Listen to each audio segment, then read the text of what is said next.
Muy buenas tardes. El Sistema Universitario del Eje Cafetero SUEGE, la Escuela de Paz del Eje Cafetero, el Departamento de Humanidades de la Universidad Tecnológica de Pereira y su grupo de investigación Arte y Cultura, en alianza con la Cátedra de Paz UTP, liderada por el Departamento de Humanidades, y la Cátedra Itinerante por la Paz, integrada por el Semillero de Paz y Paces de la Universidad Libre, el Colectivo de Derechos Humanos EIRENE, Experiencias y Aprendizajes para la Paz, docentes de la Fundación Universitaria de la Andina y la Comisión de la Verdad Eje Cafetero, conjuntamente con la Cátedra de Paz UTP, les dan la bienvenida al Círculo de Palabra para la Construcción de Paz, Movilización Social y Desactivación del Odio. El propósito de este ejercicio se centra en configurar un espacio de diálogo en el marco de las movilizaciones sociales, la emergencia de liderazgos y las posibilidades de desactivación del odio en los entornos sociales. Asimismo, poner en diálogo propuestas que nos lleven a promover la vida en el marco de la movilización social y la participación ciudadana, lo cual constituye el eje desde donde se despliegan los diálogos en este escenario de escucha crítica. Estos círculos hacen parte de la apuesta que venimos liderando desde la Escuela de Paz en alianza con organizaciones e instituciones de la región, apostándole a fortalecer espacios de formación en cultura de paz, como lo es el Diplomado de Liderazgo para la Paz en su cohorte número 15, el tercer taller de narrativas para la paz, el Diplomado en Políticas Públicas y Diversidad Sexual y otras actividades de orden social que nos están permitiendo mirar en corto lo que significa vivir en un país como Colombia. Sí, un país que desarrolló un acuerdo de paz para la terminación de uno de los conflictos más largos y dolorosos en la historia reciente y que trajo el discurso de la construcción de paz a nuestras dinámicas académicas y cotidianas. Nada menor. Asimismo, pensar en las posibilidades políticas y de desarrollo social que se despliegan con su implementación. Analizar a profundidad las dinámicas de nuestro tiempo nos compromete como ciudadanos y ciudadanas. El día de hoy vamos a trabajar de la siguiente manera. Después de la intervención de contexto que nos presentará la profesora Luisa Marulanda, veremos un corto video realizado por estudiantes de la Cátedra de Paz UTP. Automáticamente, la profesional de apoyo Jessica Tavares nos redireccionará a 4 subsalas. Allí estaremos conversando durante 1 hora. Finalizado este tiempo, volveremos también automáticamente a la sala Zoom principal para una plenaria. Este espacio lo moderará el profesor Juan Manuel Martínez Herrera, doctor en Ciencias Sociales de la Universidad de Buenos Aires, docente y director del Departamento de Humanidades de la UTP. En las subsalas nos acompañarán como coordinadores y relatores de mesa Diana Ortiz, quien es docente e investigadora en temáticas relacionadas con la protección internacional, activista y defensora de derechos humanos e integrante del colectivo IRENE. Mauricio Viloria, docente investigador en temáticas relacionadas con la protección internacional también y activista y defensor de derechos humanos e integrante del mismo colectivo. Caterine García Ochoa, licenciada en Etnoeducación y Desarrollo Comunitario, quien actualmente se desempeña como coordinadora de diálogo social de la Comisión de la Verdad en el Eje Cafetero. Miguel Ángel Gómez, psicólogo, magíster en educación desde la diversidad, promotor de los derechos de población vulnerable, especialmente en niños, niñas y adolescentes. Erika Bedoya, licenciada en Etnoeducación y Desarrollo Comunitario, magíster en Comunicación Educativa, coordinadora del Semillero de Paz y Paces de la Universidad Libre de Pereira. Jorge Toro, licenciado en Educación y Desarrollo Comunitario, magíster en Ciencias Sociales de la Universidad de Caldas. Él es docente de la Fundación Universitaria del Área Andina. Muy bien, también pues nos acompañan en una de las mesas la profesora Luisa Marulanda y el profesor Juan Manuel Martínez. Precisamente le doy la palabra a la profesora Luisa Marulanda. Ella es socióloga, magíster en estudios políticos del Instituto de Estudios Políticos y Relaciones Internacionales de la Universidad Nacional de Colombia. Es docente de Cátedra de Paz en el Departamento de Humanidades de la UTP. Éxitos en este círculo de palabra y que tengan unos buenos oficios el día de hoy. Bienvenida, profesora Luisa.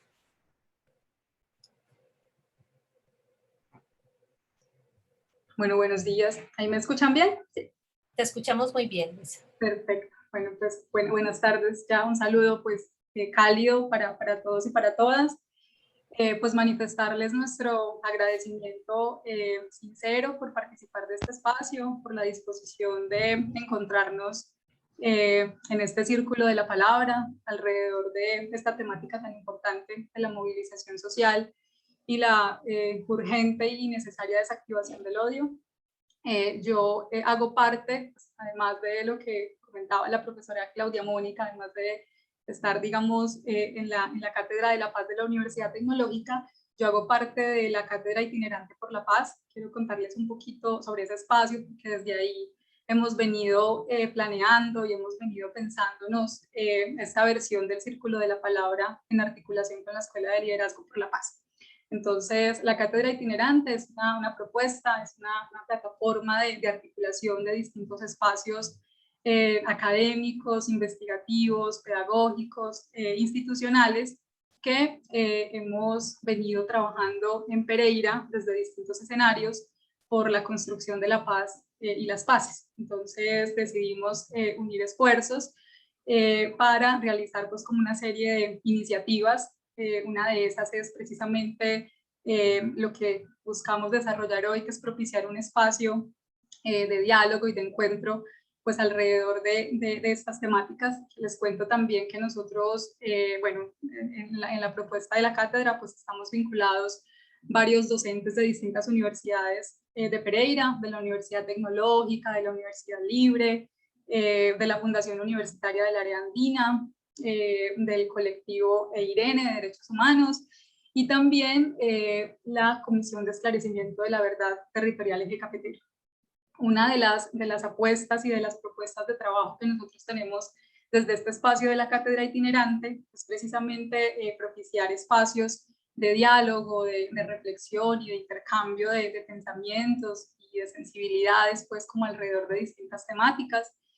Por una parte, digamos, todo lo que tiene que ver con las condiciones que históricamente han posibilitado la emergencia y la persistencia de distintas expresiones de violencia, pero por el otro también nos interesa fijar la mirada y la conversación pues como alrededor de las distintas iniciativas de construcción de paz, de memoria, de verdad, de reconciliación que se han venido tejiendo en el país y en los territorios desde principios como el reconocimiento del otro y de la otra, del otro y su diferencia, ¿cierto? Pensándonos también el conflicto no como algo negativo, sino al contrario, como una posibilidad tremendamente movilizadora y tremendamente transformadora. En el marco entonces justamente de esta intención de ir tejiendo la palabra sobre estos temas, pues asumimos con muchísima alegría y con muchísima motivación pues la invitación que nos hace la Escuela de Liderazgo por la Paz de ser los tejedores y las tejedoras de la palabra hoy en este encuentro. Queremos poner un acento muy especial en esta conversación en el tema del estallido social pues, por varias razones. Por una parte, pues porque, como bien lo sabemos, el estallido social ocurrido este año no tiene precedentes, digamos, en la historia reciente de Colombia, por distintas razones, por el carácter nacional, por el carácter, digamos, multitudinario que tuvieron las movilizaciones, pero también por la emergencia y visibilización de distintos repertorios de protesta social que se fueron posicionando en el discurrir de este proceso.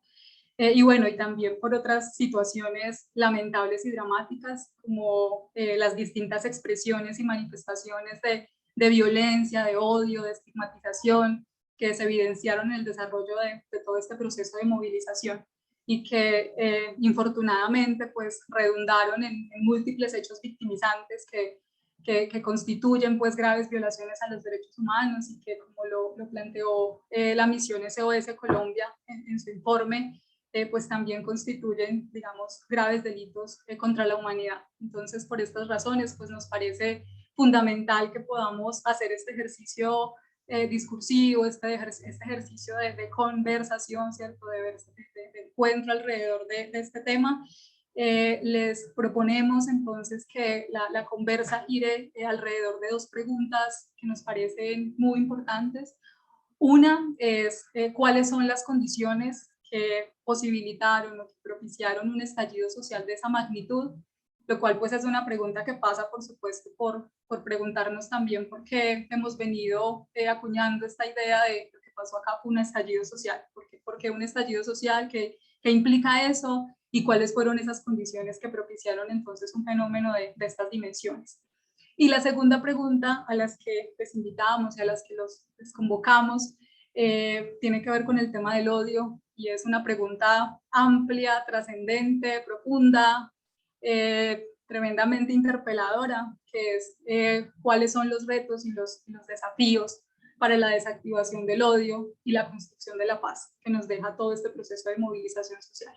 Entonces, pues bienvenidas todas los sentires, los pensamientos, las sensaciones. La idea es que esto sea un encuentro tranquilo, que podamos conversar de manera muy tranquila desde nuestros sentires, no necesariamente, digamos, desde la erudición y desde la conversación formal, sino queremos algo más tranquilo y más abierto. Entonces, bienvenida a la palabra. Les vamos a presentar un video corto, como lo anunció la profesora Claudia Mónica, y después de eso entonces nos encontraremos en las mesas y luego nuevamente aquí en plenario. Gracias.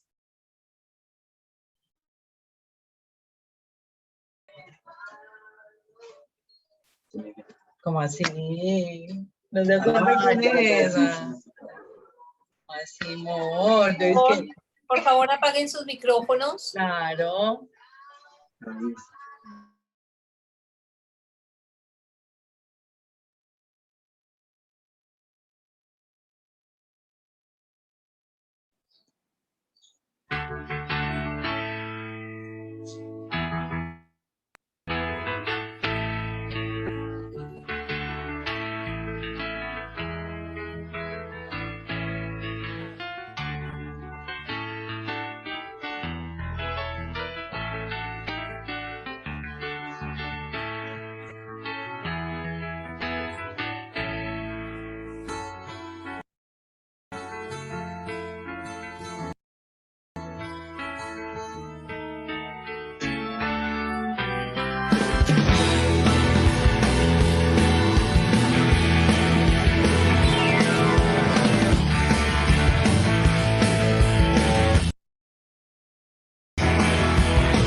Bien, en este momento procedemos entonces a distribuirnos en las subsalas. Deben tener un poco de paciencia mientras se van generando los enlaces, pero ya estamos listos para ello.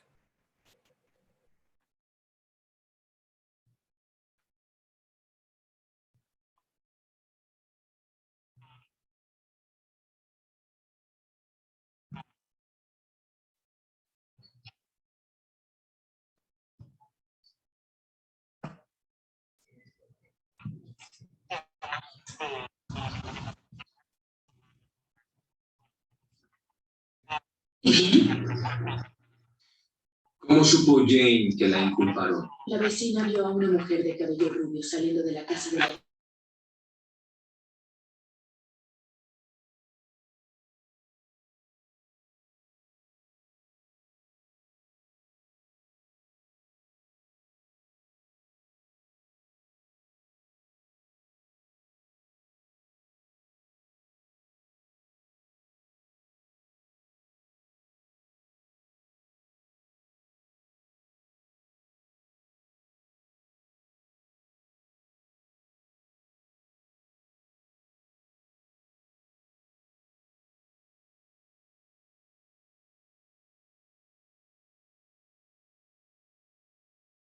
Les va a aparecer en la pantalla un mensaje que dice unirse a la sala. Deben darle unirse o aceptar para poder ingresar.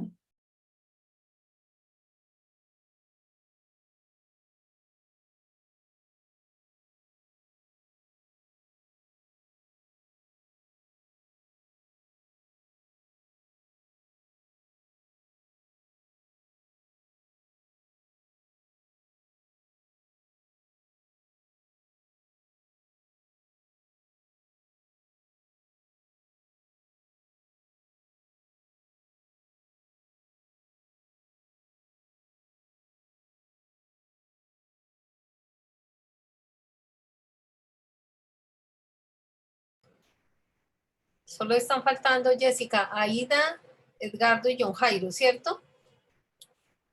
Sí, ya los demás están en salas. Aida Luz, Edgardo Carvajal y John Jairo deben darle clic a la pantalla que dice unirse a la sesión para grupos pequeños. Le hacen clic allí para que ingresen a la sala. Bien, ya falta solo John Jairo y Aida. Aida Luz.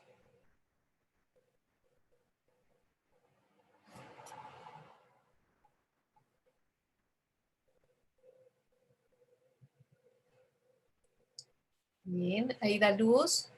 Debes darle clic a unirte para unirte a la sala. Aida Luz, ¿en qué sala estará, Jessie? No puedes saberlo, sí. Mi señora, Aida Luz se mandó para la sala 4. Pero yo no la puedo mandar, tiene que darle ella a aceptar. Sí. Me parece que no está ahí. Ingresó Jimena Zuluaga.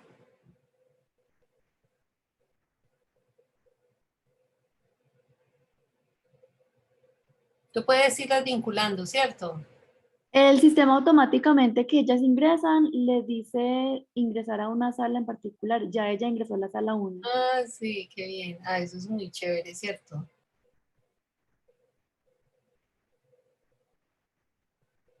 Bueno, y vamos súper bien. No falta sino Aida Luz. Javier, buenas tardes. Ya vas para tu sala. Hazle clic para unirte a una subsala.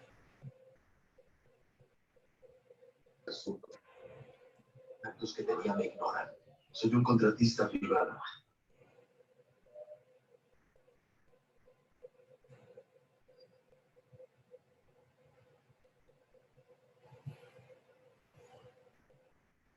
Que es un contratista, no entendí. Estás como viendo una película. Porque ese pedacito no lo entendí. Bueno, ya tienes que dejar de grabar, Jessie. Estamos grabando esta parte. Ah, bueno, sí, verdad, qué pena. Por favor. Muchas gracias.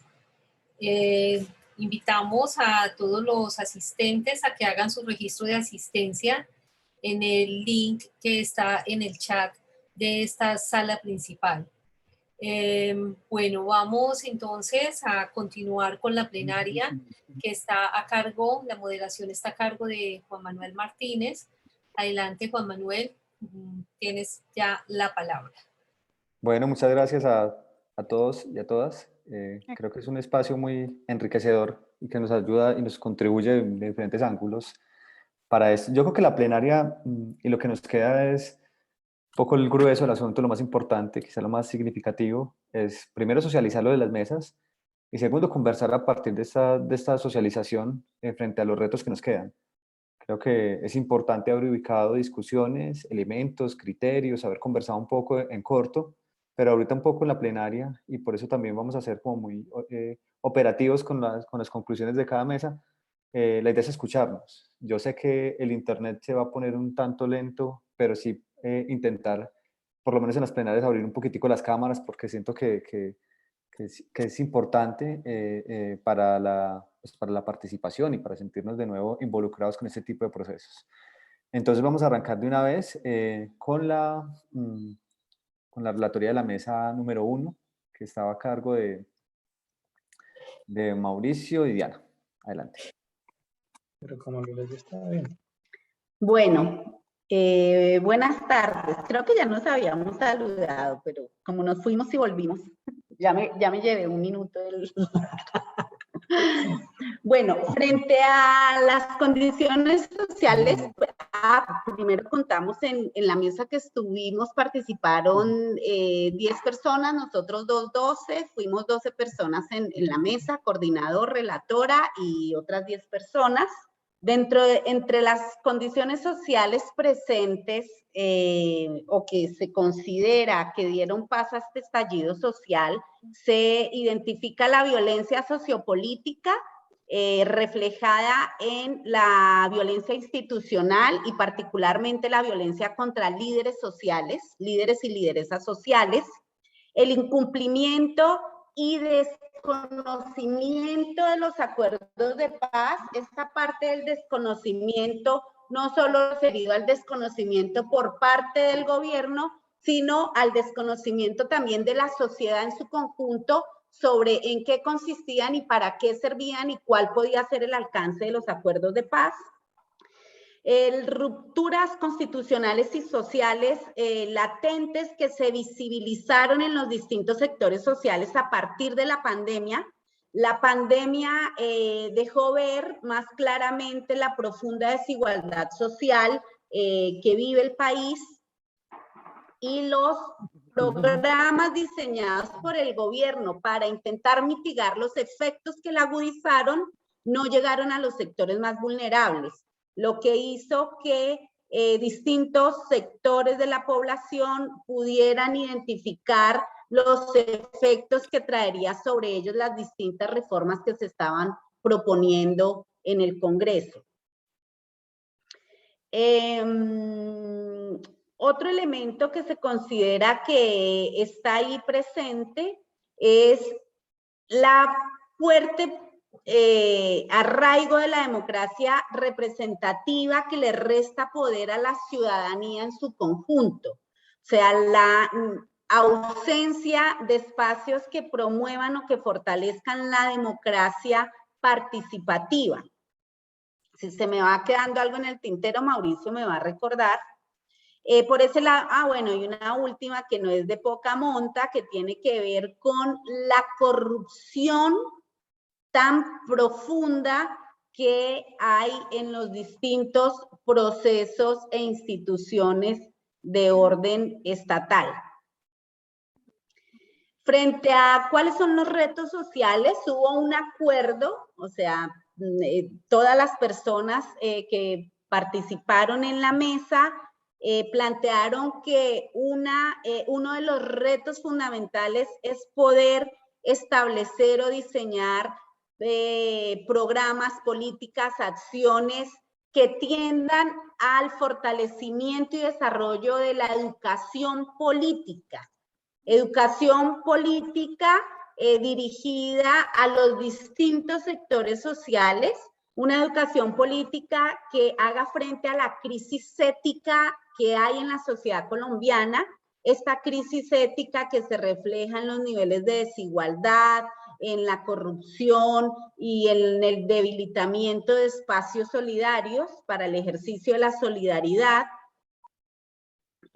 Una educación política que permita también llevar a cabo acciones de control político frente a aquellas personas que teniendo cargos públicos, específicamente en el gobierno, presentaron o votaron a favor de las reformas que afectaban a la mayoría de la población o que guardaron silencio frente a dichas reformas.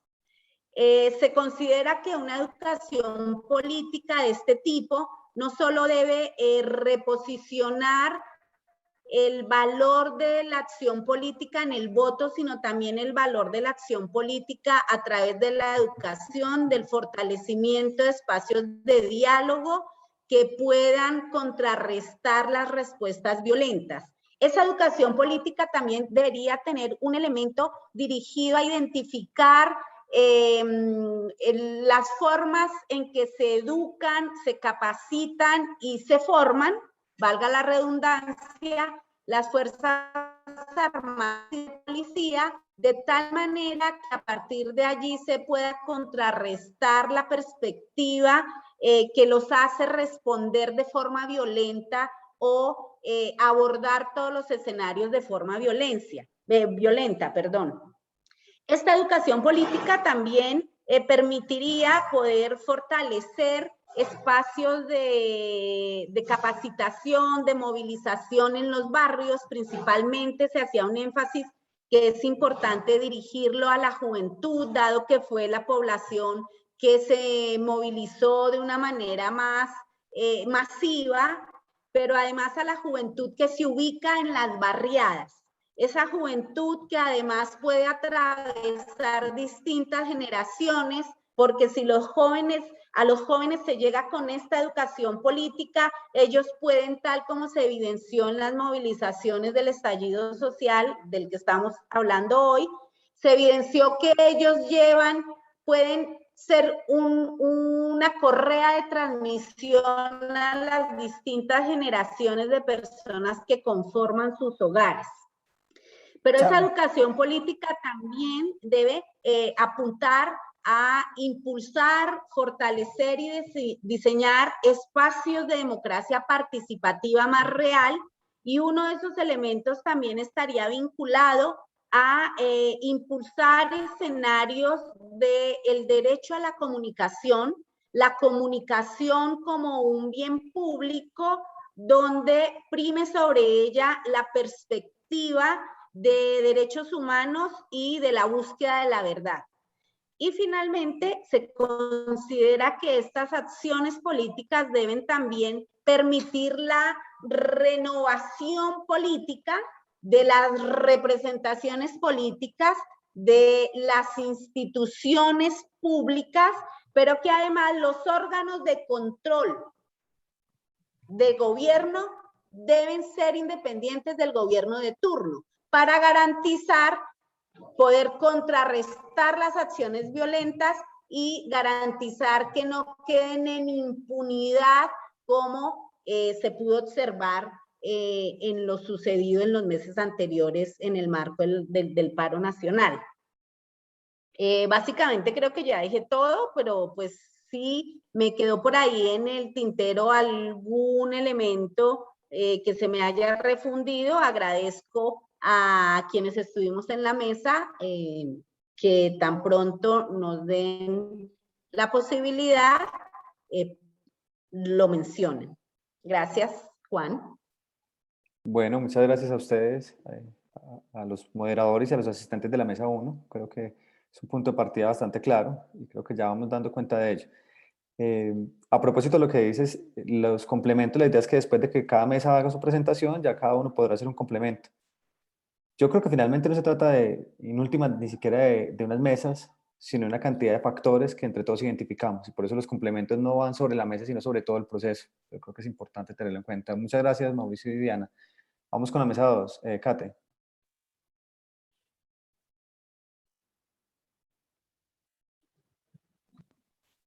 Miguel. Miguel va a iniciar.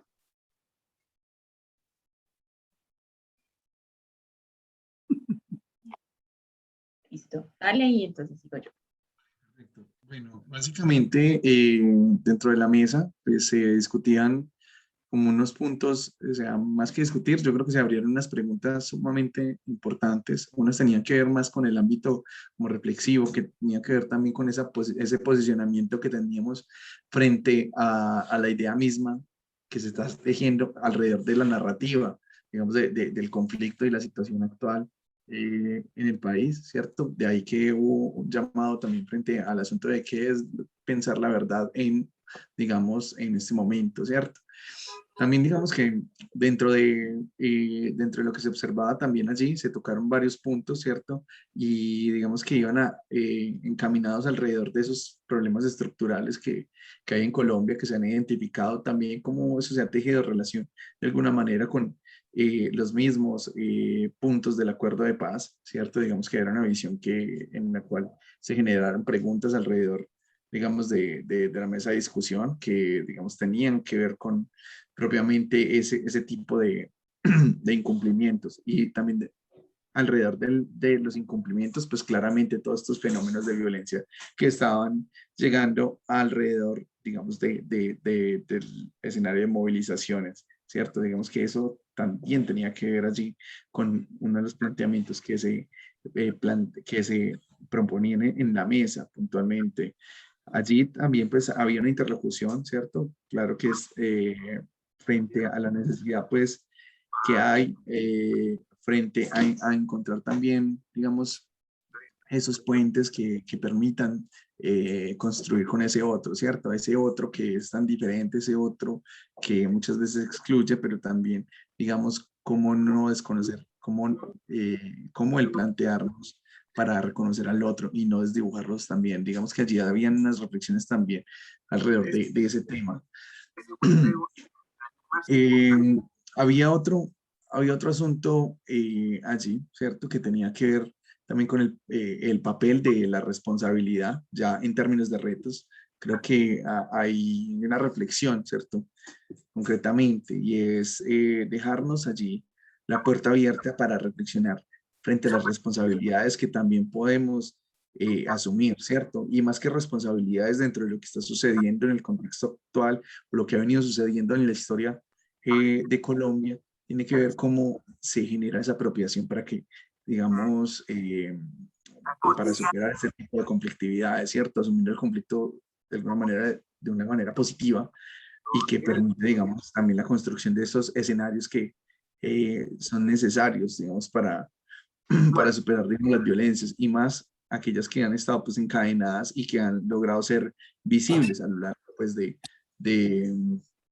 digamos, visible a lo largo de las manifestaciones, que claramente tienen unas implicaciones políticas, ¿cierto?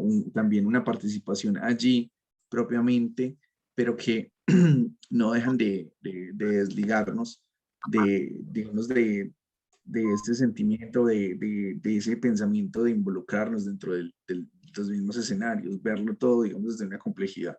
Creo que allí nuevamente siempre la reflexión que se hizo desde la mesa tuvo que ver precisamente con ese papel del otro, ese papel de lo político, ¿cierto? De lo político y el ejercicio de la política, los factores estructurales de la guerra en Colombia, las continuidades, ¿cierto? Que se vivieron durante las movilizaciones y también los retos de la apropiación que tienen, digamos, que debemos tener como sociedad para poder, digamos, generar, digamos, esa construcción de paz y propiamente para poder generar, digamos, narrativas que no vayan, digamos, por esa vía del odio o del exterminio de otro. Creo que allí hay unos apuntes como muy reflexivos que se pudieron lograr dentro de la mesa. Bueno, gracias, Miguel. Solamente como unas cositas para complementar. Lo primero es que fue un espacio pues como muy diverso. Contamos con participación de personas de México, de Bolivia, de diversas como disciplinas, del arte, del audiovisual, antropólogos, abogados. Entonces fue un espacio pues como muy diverso. Creo que allí, digamos, con relación a la primera pregunta, emergen elementos con relación, digamos, como a esa cadena de exclusión y desigualdad, pues, histórica en el país. Entonces apelaban a temas económicos y, digamos, a la continuidad también o a la persistencia de conflictos y de violencias debido a que estos asuntos no se han resuelto, no se han solucionado. Lo otro tiene que ver un poco con el sistema político, digamos, y con esa democracia tan restringida para ciertos actores, ciertos sectores que paradójicamente también emergieron en lo que denominamos el estallido social. Entonces, digamos, como esa emergencia de esos otros actores, chicos y chicas pues de los barrios, que empiezan, digamos, a tener también un lugar en la movilización y en estos ejercicios. Entonces creo que son elementos muy importantes que se plantearon allí.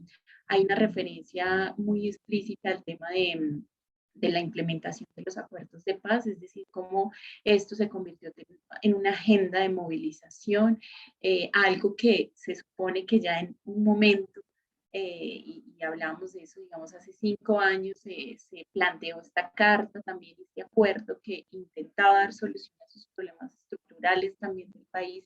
Eso no se ha cumplido, entonces hace que eso sea, digamos, como un elemento también de movilización de muchos actores y de muchos sectores, y que siga siendo, digamos, aparte de la agenda también de movilización, un poco en clave de la segunda pregunta, que creo que allí también hay unos elementos muy importantes y es como interpelarse todo el tiempo sobre el rol del ciudadano, del sujeto, como, bueno, hasta qué punto reproducimos cosas como la estigmatización que se evidenció mucho en el estallido social, como esos repertorios, esas narrativas, digamos, del odio se expresan, por ejemplo, en la estigmatización y en legitimar la violencia, digamos, del que piensa diferente. Entonces, digamos que allí hay como una reflexión muy importante, interpelarnos, y es cuál es el lugar que tenemos cada uno y cada una de nosotros con relación a esos discursos de odio que legitiman la violencia, que se naturalizan y que se instalan en la vida, digamos, de todos y de todas. Entonces es un llamado, creo que hubo importante en el marco de esta segunda pregunta, a repensar también ciertas prácticas cotidianas y demás. Creo que sería como eso. Muchas gracias. Bueno, muchas gracias a Caterina y a Miguel. Vamos entonces ahorita con Jorge y Erika de la mesa 3. Bueno, ¿cómo están nuevamente? Muy buenas tardes para todos. Bueno, en la mesa, en la mesa 3, bueno, pues con base a las dos preguntas que se plantearon, digamos que el equipo reflexionó lo siguiente y es a partir, digamos, del diálogo que no ha tenido o que ha tenido también, digamos, las administraciones y la sociedad, ¿cierto? La reflexión estuvo en torno a la poca escucha que ha tenido la sociedad, ¿cierto? Y a la reflexión entonces de lo que ésta requiere, ¿cierto? La escucha que ésta necesita.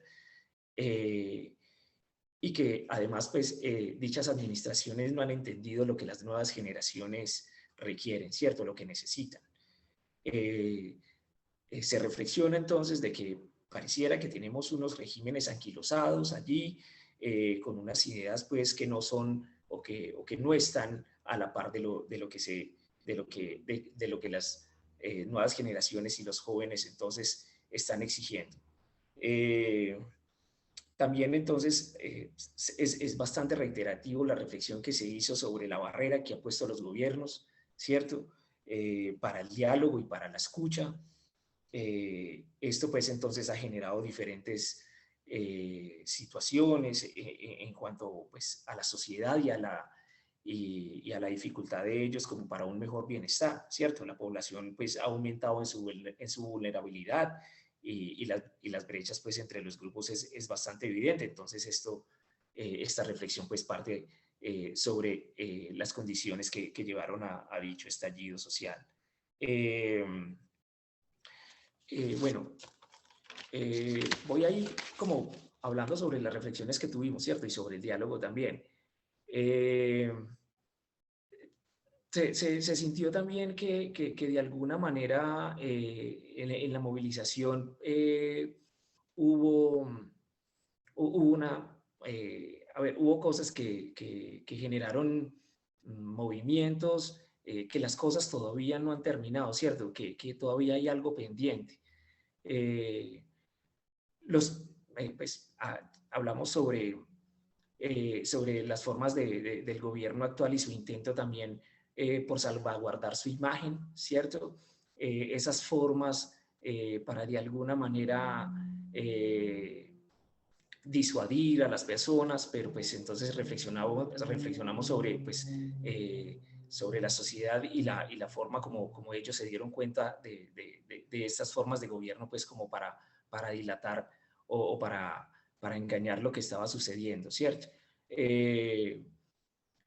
Bueno, la mesa reflexionó también sobre la ausencia que, digamos, ha tenido las universidades, pues en este caso las universidades privadas, ¿cierto? Reflexionamos sobre dicha participación, la participación en las movilizaciones y de pronto la falta de empatía y los silencios que también han comunicado, ¿cierto? Esos silencios que también comunican y que de pronto no colaboran como a este proceso. De esto también entonces reflexionamos. Nos preguntábamos, ¿cierto? O se reflexionaba también sobre dónde se encontraban los políticos en dicho momento de la movilización, cuáles eran los intereses de ellos, o si tal vez entonces pues continuaban con el interés de seguir un modelo pues que tal vez no es el adecuado. Esto pues lo que acabo de decir estaba en clave a esa primera pregunta sobre las condiciones que generaron pues dichos movimientos sociales. Ahora cuando abordamos la segunda pregunta, que era la desactivación del odio,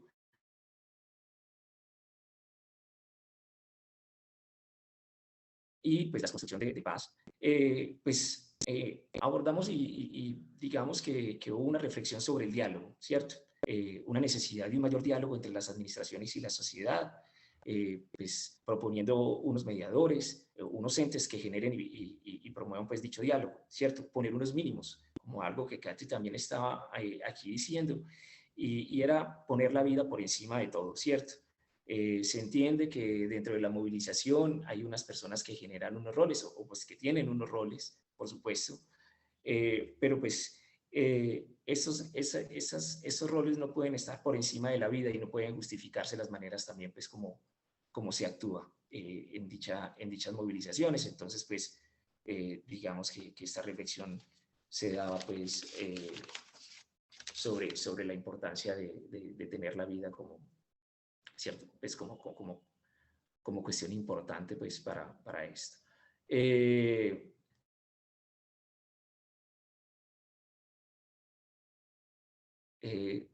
Hablábamos también sobre de que los políticos deben de tener un ciclo, ¿cierto? Y deben de finalizar esos ciclos. Es necesario que los jóvenes tomen las banderas pues, para dicha renovación, para lo que pues, consideramos que es el bienestar general, ¿cierto? Ellos deben de ser los protagonistas para esta paz. El diálogo, por supuesto, también reflexionábamos sobre hasta dónde podemos llegar con los diálogos, ¿sí? Estos diálogos se propone pues que tienen que ir acompañados de unas acciones, ¿cierto? Esos acercamientos, por ejemplo, pues que se dieron con el gobierno también, hasta dónde alcanzaron los objetivos propuestos de dichas mesas de diálogo, ¿sí? Dónde quedaron entonces los procesos también para el esclarecimiento de situaciones que se dieron en las movilizaciones. Entonces también reflexionábamos sobre hasta dónde podemos llegar con el diálogo para la construcción de la paz, ¿cierto? Y por supuesto, para la desactivación del odio. Digamos que estos fueron los aspectos entonces que nosotros reflexionamos.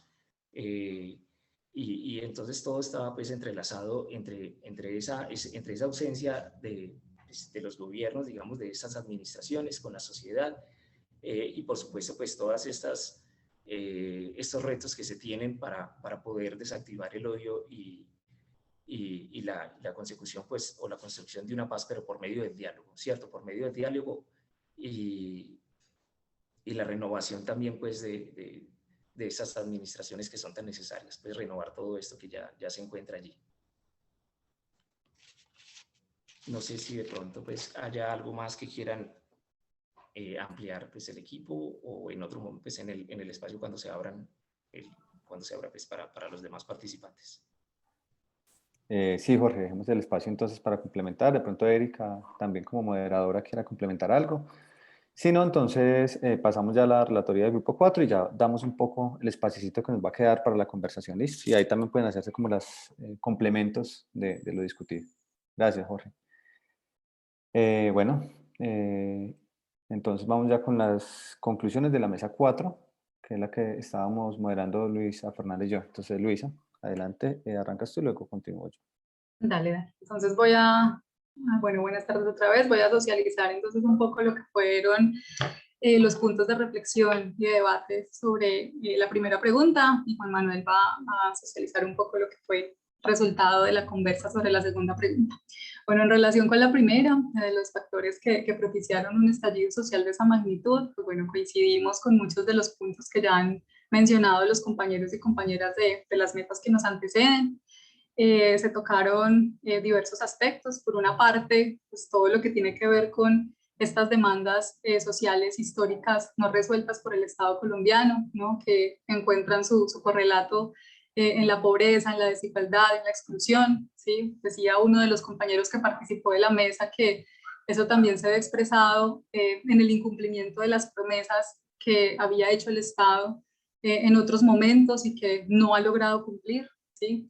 Otro de los puntos allí que se tocó sobre esta pregunta es el incumplimiento por parte del gobierno del acuerdo de paz y el recrudecimiento de la violencia contra líderes sociales, defensores y defensoras de derechos humanos, excombatientes y personas en proceso de reintegración y reincorporación. Hablamos también pues, indiscutiblemente de la pandemia, ¿no? Y de los efectos que la pandemia generó en términos de la profundización de la crisis social estructural que se viene gestando desde mucho tiempo atrás. Entonces, cómo la pandemia incidió en un incremento significativo de la pobreza extrema, del desempleo y digamos de los porcentajes de personas en situación de vulnerabilidad. Otra de las compañeras, una compañera de México que participó también de la mesa, hablaba de el tema de la reforma tributaria, ¿no? Como toda esta propuesta de reforma tributaria pues golpeó fuertemente a la clase media o sus efectos, digamos que generaban un golpe muy fuerte a la clase media y una agudización de las condiciones de pobreza y de insatisfacción de las necesidades básicas de los colombianos y las colombianas. Otro de los compañeros que participó de la mesa señaló cómo en un primer momento esta propuesta de reforma tributaria pues fue, digamos, el elemento central que estaba en la agenda de la protesta y del estallido social, pero como en el discurrir de la movilización aparece otro elemento allí fundamental relacionado con la respuesta violenta del Estado para contener la propuesta. Entonces eso expresado en los abusos de autoridad y en las denuncias múltiples de violaciones a derechos humanos que se fueron presentando en el desarrollo del proceso. También a todo esto se sumaron otras agendas, otros elementos de carácter nacional, pero también de carácter local, que le apuntaban pues como a la exigencia de políticas públicas idóneas en materias de salud, educación y empleo. Otro elemento muy importante también que se mencionó allí como un factor diferenciador de este estallido social en relación con otras movilizaciones sociales multitudinarias que ha tenido el país es que en este contexto del estallido pues se movilizaron una cantidad de nuevos actores y de nuevos sectores sociales. Se destaca el papel protagónico de los sectores barriales, pues por una parte de los jóvenes y las jóvenes, pero también de los adultos, ¿cierto? Y otros sectores de los barrios que, digamos que sentaron su voz fuerte en el contexto de la movilización y que se fueron constituyendo en el discurrir de la propuesta como unas nuevas subjetividades políticas emergentes, ¿no? Que vieron en el espacio público esa posibilidad de posicionarse y de visibilizar también sus demandas y sus agendas, ¿no?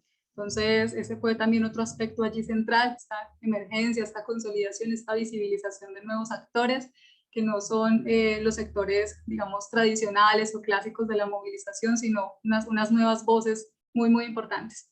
Y finalmente, otro aspecto allí también central, que estuvo en la base de este estallido social y que es otro de los factores pues, que explica el por qué ocurrió lo que ocurrió en las magnitudes y en las dimensiones que pudimos ver, son los altos niveles de deslegitimación y de descrédito en las instituciones y en el Estado, lo que se expresa también en unos niveles muy altos de ingobernabilidad, que mostraron cómo el Estado, pues, digamos que fue incapaz de dar respuesta a las demandas y a las exigencias más sentidas de las personas, como todo esto generó pues o atizó el descontento y atizó la indignación y el malestar, como un factor también que estuvo allí en la base de toda la movilización. Yo dejaría por ahí por lo pronto, Juan, y entonces ahorita, después de que tú presentes la segunda pregunta, entonces ya también quienes quieran participar de nuestra mesa y aportar algunos elementos complementarios, pues son por supuesto muy bienvenidas todas sus observaciones adicionales. Bueno, gracias, Luisa. No, de manera muy puntual ya para, digamos, hacer la plenaria ya con todos los que quieran intervenir, participar y comentar a propósito del ejercicio del día de hoy. Lo primero, cuando hablamos de las actividades del odio, es preguntarnos cuál es la naturaleza de este. Llegamos a una conclusión y es que el odio es una narrativa, el odio tiene un lenguaje propio en un país como Colombia, es el arma del Estado, de alguna manera también es instrumentalizada por el Estado y es un instrumento político bastante rentable, porque de alguna manera permite cautivar la mirada de votantes, de personas, de lecturas, de fenómenos sociales a partir del juicio entre buenos y malos.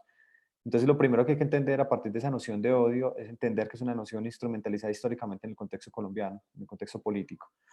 Lo segundo, el odio también es una construcción cultural, y es una construcción cultural histórica en Colombia porque de alguna manera la sociedad ha trabajado con la idea de una verdad. Creemos que tenemos una verdad donde establecemos como una tabla moral para poder determinar quiénes son los buenos y quiénes son los malos, y nos dejamos llevar precisamente por actores, particularmente que intencionalmente de forma política nos quieren ubicar en esta discusión. Nos colocan a veces de frente ante discusiones donde estamos en el mismo ángulo, pero finalmente nos colocan a confrontarnos a partir de una noción de la idea del bueno y del malo. ¿Por qué decimos que es una construcción histórico-cultural? Porque de alguna manera la idea de la verdad, la idea de la certeza ha acompañado a la sociedad colombiana. Habla sobre fenómenos que no entiende, no problematiza como quién es el otro, pero no escatima ningún tipo de reflexión para juzgarlo, para estigmatizarlo, para ni siquiera intentar conocer ni acercarse al otro, independiente de su condición. Por eso finalmente también en medio de todo esto reproducimos discursos xenófobos, homófobos, discursos racistas, que también tienen que ver precisamente con una idea, una naturaleza de la verdad y la certeza sobre los fenómenos que acontecen en la vida cotidiana, donde creemos tener un lugar para poder juzgar a los demás. En ese sentido, pensábamos que la forma para poder entender la desactivación del odio como esperanza, como promesa de futuro, tiene que ver con entender que este estallido social no tiene un actor protagónico, sino muchos actores protagónicos, que no podemos esperar, porque esperar qué va a pasar es dar un pie como el lugar a una idea un poco abstracta, sino que debemos más bien hacernos cargo, que es diferente, responsabilizarnos No es que de pronto vaya a pasar algo, es que podemos hacer nosotros para que pase y cuál es la responsabilidad en ello. Precisamente concluimos diciendo que la desactivación del odio debe ser proporcional con la activación de la participación política, la formación de un sujeto político que pueda incidir, que pueda deliberar, que pueda participar. Esa es como la conclusión de nosotros. La mejor forma de fomentar, de llevar este estallido, esta crisis, este dolor humanitario que también trajo este fenómeno, es precisamente no quedarnos quietos, sino tratar de incidir, deliberar y motivar ante todo la cualificación. Cada uno desde su escenario, pero motivar la cualificación de la participación política como el instrumento real de deliberación y de posibilidad en este país.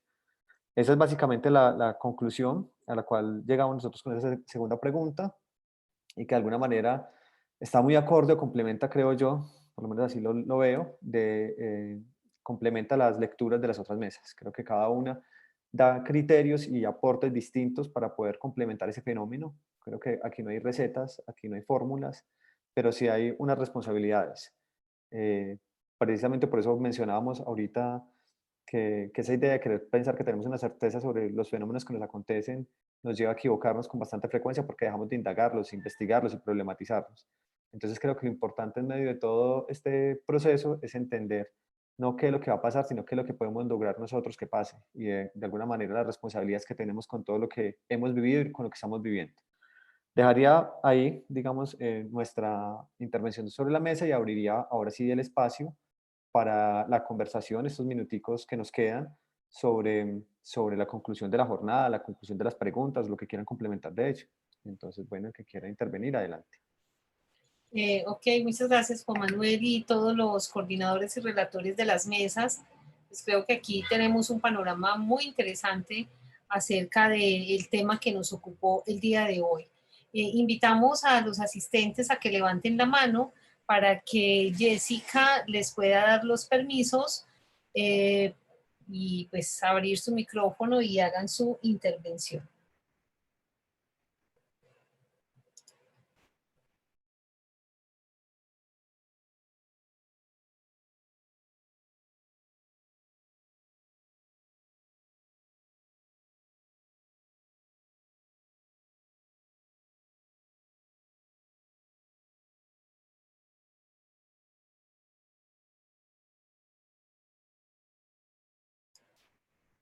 Jessica, nos dices, por favor, cuando ya tengan los permisos.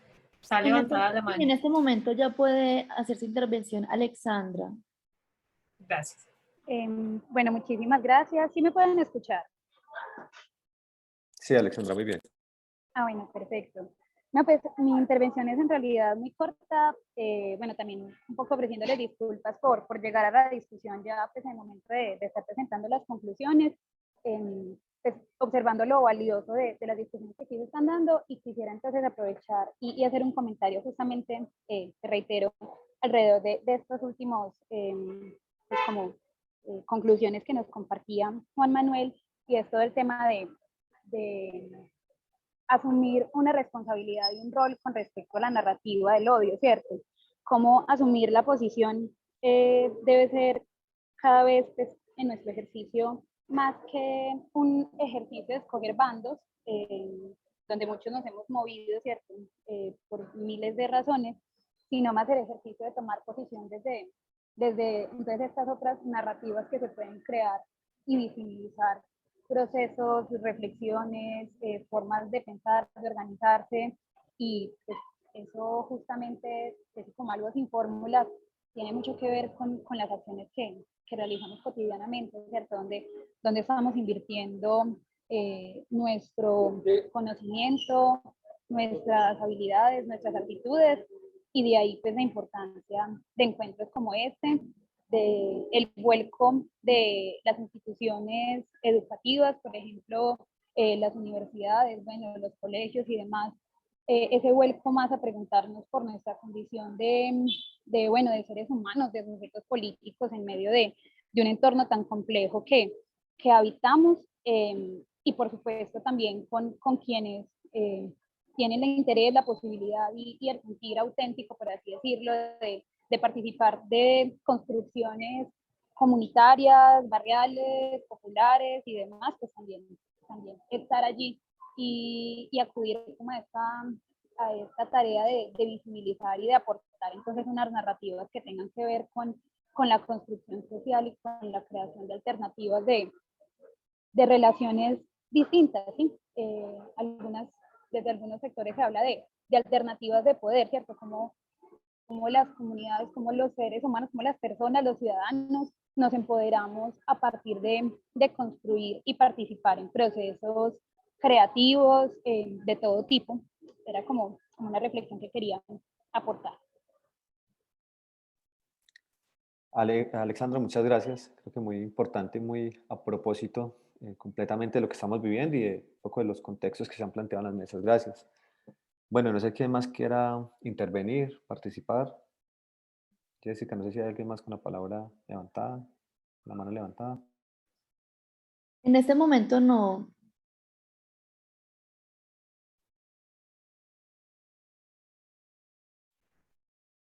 ¿Algún otro comentario?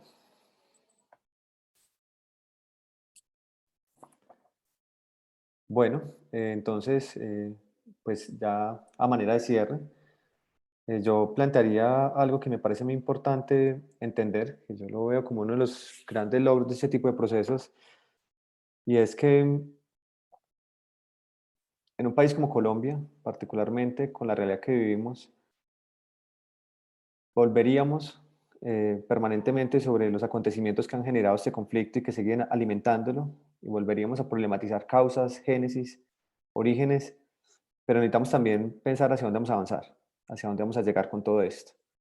Recuerdo mucho una novela, a mi juicio una obra maestra sobre la guerra española, la guerra civil española de Alberto Méndez, Los girasoles ciegos, donde el autor Capitán Alegría planteaba al final algo así como, en esta guerra no quiero formar parte de la victoria, porque finalmente formar parte de la victoria, en buena medida, es reconocer que hubo un derrotado. Yo creo que lo que necesita Colombia es pensar que no hay derrotados, que hay un proyecto político en el cual todos debemos empezar a creer y hacernos cargo. Creo que es importante dejar de pensar que la política es una persona o es un actor o es un caudillo o es un fenómeno. La política no es alguien que pueda delimitar qué va a pasar. La política es una responsabilidad que todos tenemos que empezar a asumir, y en buena medida este tipo de discusiones nos dejan claro de sectores, hay sectores todavía por motivar, por reconocer, por visibilizar. Y este estallido social es tan solo una muestra de ello, porque en buena medida somos una realidad tejida por retazos de experiencias distintas, de experiencias diversas. Entonces yo creo que es importante entender que aquí no hay, insisto, no hay una receta, pero sí hay unas responsabilidades, y esas responsabilidades en las que nos corresponden a cada uno, somos reproductores.